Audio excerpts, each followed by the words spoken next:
Hello again, Year 8, and welcome to the Carlton Academy's next lesson about life in the trenches. You have already done one lesson about life in the trenches, so this is going to be your second one. You should also have completed a starter activity as part of your team's live introduction with your teacher. But before we get started on our main part of the lesson, I'd just like to remind you of a few key things. Remember that you need to pause this video when I ask you to in order to complete the tasks. And also, your teacher is available on Teams for the entire lesson should you wish to ask any questions about the work. Let's get started. So first of all, you should have already written down the title for today, which is Was Fighting in the Trenches One Long Bloodbath? So in today's lesson, we'll be looking at a range of different points about life in the trenches, and we'll be considering whether we think each one of these different points suggests that life in the trenches was one long bloodbath. Now, what do I mean by that? Well, it basically means constant violence and fighting and death. So what we're going to be thinking about by the end of the lesson is whether this was true. Was it true that life in the trenches was one long bloodbath? Or actually, could it be described as not a bloodbath at all? Or on the other hand, it could be described as a bloodbath at times. You will be deciding at the end of the lesson after you've considered all of the evidence. Before we start looking at the evidence to help us answer today's question, I'd like you just to do a quick recap of the knowledge that we looked at last lesson by watching this really short video. To find the video, you need to go to the link on Show My Homework, or you can find it in the description box on this YouTube video. Once you've watched this very short video, I'd like you to come back to this video very quickly so that you can continue with the main part of today's learning. So at the start of today's lesson, I asked you a question about whether fighting in the trenches was one long bloodbath. In today's lesson, we're going to be looking at a range of sources which will help you discover how accurate this idea is. Now, of course, it's very important we do start by discussing the fact that millions of soldiers did die on the Western Front in the First World War. There's no doubt about that. The horrific stories and images from the front line all reinforce this idea that fighting in the trenches was one long bloodbath. However, today you'll be able to consider whether it was a constant bloodbath, whether it was one long bloodbath, or perhaps it was just a bloodbath at times. You will be deciding that after looking carefully at the sources today, and then at the end of the lesson, you will make your decision. Before we get started, could you please just draw this table in your books to begin with?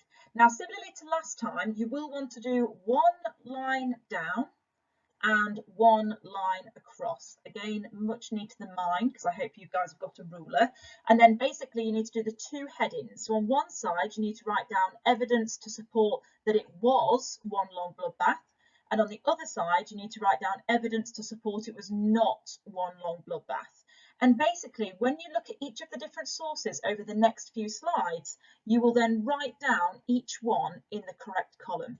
So if you read the source and it suggests that it was a long bloodbath, you will write down the source name, so for example, source A, and then you'll write down reasons why it suggests it was a bloodbath. Again, you might look at source D and it might tell you that it's not a bloodbath, and you would again write down an example of why. Okay, that's just a bit of an example to give you. I'm not saying source A or D does go in either column. Okay, so you will need to look at each different source and basically write down a bullet point in the correct box as to whether the source suggests that it was one long bloodbath or not. You might want to pause the video now so that you can get that chart down before you get started.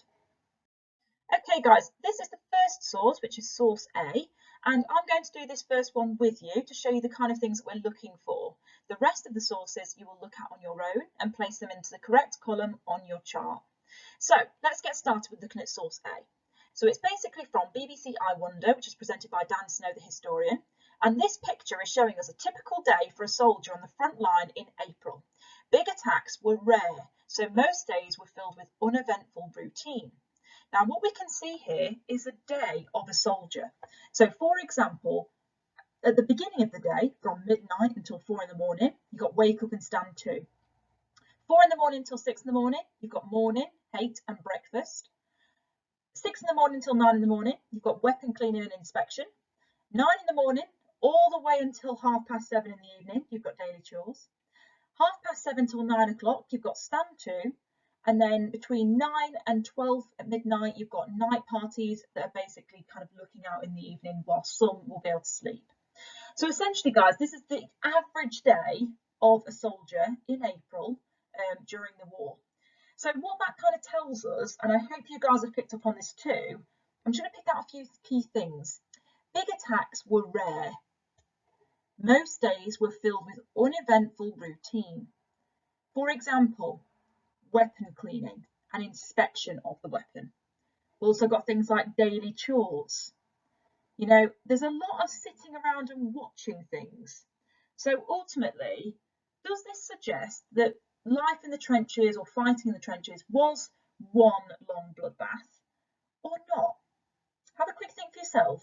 Pause the video for a second.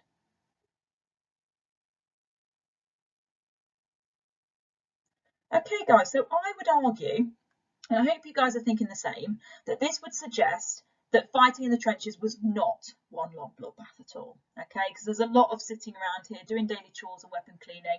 It's not constant fighting and death and violence, is it? You can see that there were some days where that wasn't happening. And it also suggests as well that big attacks were rare, and actually most days, it uses the phrase most days, were filled with uneventful routine. So what I would like you to do now is in the column where it says was not a bloodbath, I'd like you to write down as your first bullet point, source A tells me that, and then I would like you to write down an example of what source A tells you. Okay, so for example, you could say source A tells me that big attacks were rare and most days were filled with uneventful routines such as daily chores and weapon cleaning. And that would be it, guys. That's all you've got to do. So you've got to state which source it is and you've got to give a reason for why it does show a bloodbath or not. On this occasion, it does not show a bloodbath, does it? So make that clear in your notes, guys. What you're going to do now is move on to source B, which you'll have a look at on your own. Now that we've done source A together, here are sources B and C. Source B, as you can see, is from the BBC, and the second one, which is source C, is a letter written from the trench. Pay close attention to all of the details. Don't skim it, make sure that you read it properly, okay? Look at the statistics, make sure that you also pay close attention at the bottom of source C to where source C comes from. There's a bit of key information there as well, okay? So make sure you read both sources carefully and write down both source B and source C into your chart, but make sure you pop it into the correct section and give some evidence from the source. Okay guys, these are your next two sources. The first one is from greatwar.co.uk research. Now this one I often find students find it a little bit more difficult just because of the way it's worded, but actually there are two key points that it really suggests within this source. I'm going to pick those out for you and just ask you to think about where you would put this information. So first of all, it does mention that there's a list of over 660,000 British soldiers who died during the Great War. And this has been recorded and basically put within 80 volumes essentially and kept as a record of deaths. Also it mentions a list of over 41,000 officers who died in the Great War as well, again published in a volume in 1919. Now all I'm asking you to think about, guys, is whether those statistics suggest that this was one long bloodbath or not. Okay, so decide where that information should go based on the statistics of the deaths that occurred. Source E is a picture from the Imperial War Museum. This is the picture, just at the side here, and this bit here tells you a bit about the picture, particularly this bit of information here, just basically tells you a bit about what's been shown in the photograph. Read that carefully and look at the picture and decide again where source E goes. Does it suggest that this was one long bloodbath or not?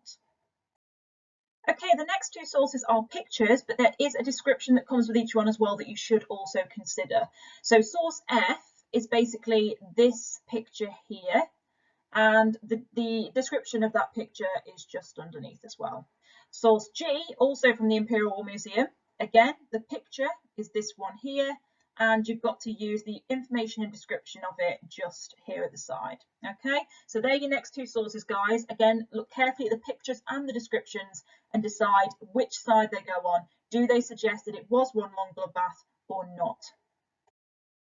Some final source, year 8. So this one is source H, and again it is from BBC I Wonder. Now it's really important again that you do consider the information in the box, but also really importantly you need to look at this picture as well, and particularly look at the percentages here. Now these percentages refer to the average time that a soldier spends in each different area. So the section that's closest to no man's land, which is this first area, that is the most dangerous part. Out of the trenches, this is the safer part. So look at the average time that is spent in each different area and basically make a note of those different percentages in each different section. Okay, so that's your last source, guys. So well done for getting this far. Now that you've looked at all of the evidence, you should be in a position to answer the question that we talked about at the beginning of the lesson. So fighting in the trenches was one long bloodbath. How far do you agree with this statement? If somebody said that to you, what would your response be? Do you agree that fighting in the trenches was one long bloodbath? Or do you disagree with that? Do you think actually it was not one long bloodbath at all? It was never a bloodbath? Or do you think that it was a bloodbath sometimes, but not all the time, and therefore can't be described as one long one? Now, whatever your argument is, you need to make it clear with a paragraph. So in your books or on your paper, you need to start by using the sentence starter that I've just given you on the screen here. So in conclusion, I agree or disagree with the statement because. You then need to state whether you agree or disagree, but of course support your argument with evidence. So if you're going to suggest that you agree with that statement and you think it was one long bloodbath, you need to give two different reasons from the evidence you've looked at today to support your argument. Equally, if you are arguing that you disagree with the statement for whatever reason, again, you need to make sure that you give two different reasons to support that argument. Make sure that you are using the evidence from the sources that we've looked at today to back up your argument. It's really, really important to make sure that you justify your opinion. Okay, so that's what I'd like to do now, guys. You might want to pause this slide here so you can use the sentence starter and that you can be reminded to use two different reasoning, but also make sure you look back at your sources before you make your final decision. Okay guys, so normally we ask you for 5 minutes at the end of the lesson to complete the plenary together so we can find out some feedback from you about what you've learned in today's lesson. Today I'm going to be asking you to return to Teams for the last 10 minutes of the lesson, please, because today we're going to be doing a low stakes quiz, and this takes time because you've got to answer 10 questions on your piece of paper or in your books. We're also going to mark the questions together as well live on Teams, and then you will need to send your teacher your scores using the question and answer box on Teams as well. So what I'm going to ask you to do, guys, is make sure that once you've completed all of the activities today, which you should have done by the time you get to this point of the video, can you go back onto Teams for the last 10 minutes so that you can complete the low stakes quiz and of course mark it as well. Make sure you do share your scores with your teacher so we can find out how you're getting on with this learning. Thank you very much again for listening, Year 8, and take care.